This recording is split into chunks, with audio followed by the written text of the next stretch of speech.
বর্তমান সময়ে মূল্যবোধের খুব অভাব। সেই সঙ্গে রয়েছে মা বাবার ভালোবাসা, টান, মায়া, মমতা, কর্তব্য এবং সম্মান জ্ঞান।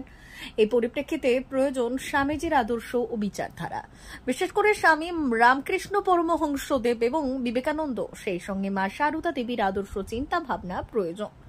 এদিন এই ভাবধারা ব্যাপ্তি ঘটানোর জন্যই শালবনী চাণক্য ইন্টারন্যাশনাল স্কুলে একটি প্রবচন পাঠের অনুষ্ঠানের আয়োজন করা হয়, যেখানে এই স্কুলের খুদেদের সঙ্গে তার অভিভাবকদের বিশেষ পাঠ দেন রামকৃষ্ণ আশ্রম বেলুর মঠের স্বামীজি জ্ঞানলোকানন্দজি মহারাজ।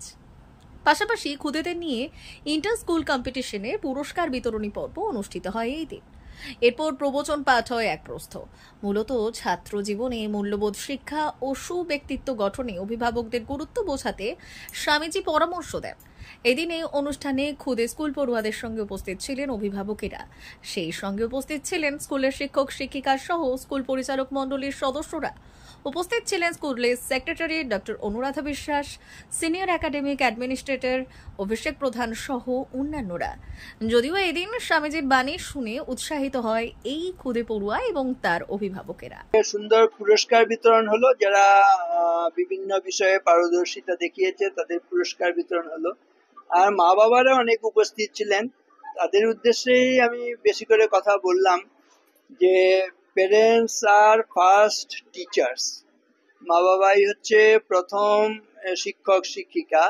আবার এটিও বললাম টিচার্স আর সেকেন্ড পেরেন্টস, এখানে টিচারও অনেকে আছেন, এই শিক্ষকেরা কিন্তু দ্বিতীয় মা বাবা।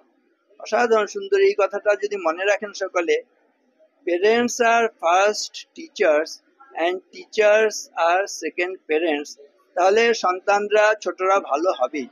আর ছাত্রদের ভালো হওয়ার জন্য তাদেরকে আমরা বলি মানুষ হও মানুষ হও। কি করলে মানুষ হবে বলতে গিয়ে আমরা একটা ম্যান ফর্মুলা বললাম। ম্যান ফর্মুলা কি শিক্ষা দেয়? M for morality, A for ability and N for nobility. Morality তো নৈতিক জীবন, নৈতিক জীবন ভালো করলে আমরা আদর্শ মানুষ হতে পারবো। অ্যাবিলিটি মানে নিজের পায়ে নিজে দাঁড়াতে হবে। ছেলে মেয়ে উভয়কেই তখনই কষ্ট হয় যখন আমরা পরাধীন জীবন যাপন করি। যদি অ্যাবিলিটি দেখাতে না পারি, সামর্থ্য দেখাতে না পারি, অন্যের উপর নির্ভর করি, সেই যে বলি স্বাধীনতাহীনতায় কে বাঁচিতে চায় হে, কে বাঁচিতে চায়, দাসত্ব শৃঙ্খল বল, কে পরিবে পায় হে, কে পরিবে পায়, এই দাসত্ব করলে আমাদের জীবনে দুঃখ। সেজন্য অ্যাবিলিটির মধ্য দিয়ে, সামর্থ্য লাভের মধ্য দিয়ে দাসত্ব ঘুচাতে হবে। অ্যাবিলিটি চাই, এ দিয়ে ability and N for nobility, উদার মহৎ হতে হবে। প্রকৃতি যেমন উদার মহৎ সেরকম হতে বলছি। সেই ছেলেবেলায় পড়া, সবার আমি ছাত্র না, আকাশ আমায় শিক্ষা দিল উদার হতে ভাইরে, কর্মী হবার মন্ত্র আমি বায়ুর কাছে পাইরে, পাহাড় শেখায় তাহার সমান হই যেন ভাই মৌন মহান, খোলা মাছের উপদেশে দিল খোলা হই তাই। এই যে প্রকৃতি যেমন ভাবে উদার ভাবে নিজেকে সকলের জগতের কল্যাণের জন্য বিলিয়ে দিচ্ছে, আমাদের জীবনে এরকম নোবেল লাইফ তৈরি হবে।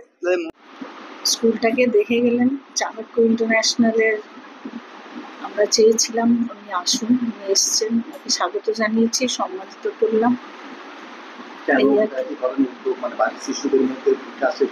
বিকাশের এমনিতেও উনি একটু স্পিরিচুয়াল ভাবে কথা বললেন, বাচ্চাদের মধ্যে পেরেন্টসদের মধ্যে একটা অ্যাওয়ারনেস হলো। হ্যাঁ, এরকম ধরনের রিলিজিয়াস পার্সোনালিটি আসা ইনস্টিটিউশনগুলোতে দরকার, যাতে বাচ্চারা কিছুটা আমাদের সম্বন্ধে জানুক, আমাদের রিলিজিয়ন সম্বন্ধেও, আর প্লাস সমাজ সম্বন্ধে, এবং কিছুটা সাকসেস আনার জন্য ওদের মধ্যে কিছুটা অ্যাওয়ারনেস আসা রিগার্ডিং ফ্যামিলি সম্পর্ক, মা বাবার সঙ্গে ভালো রিলেশন রাখা, এসব যাতে তাদের নলেজ হয়, সেই জন্যই বলা। D news, Salboni.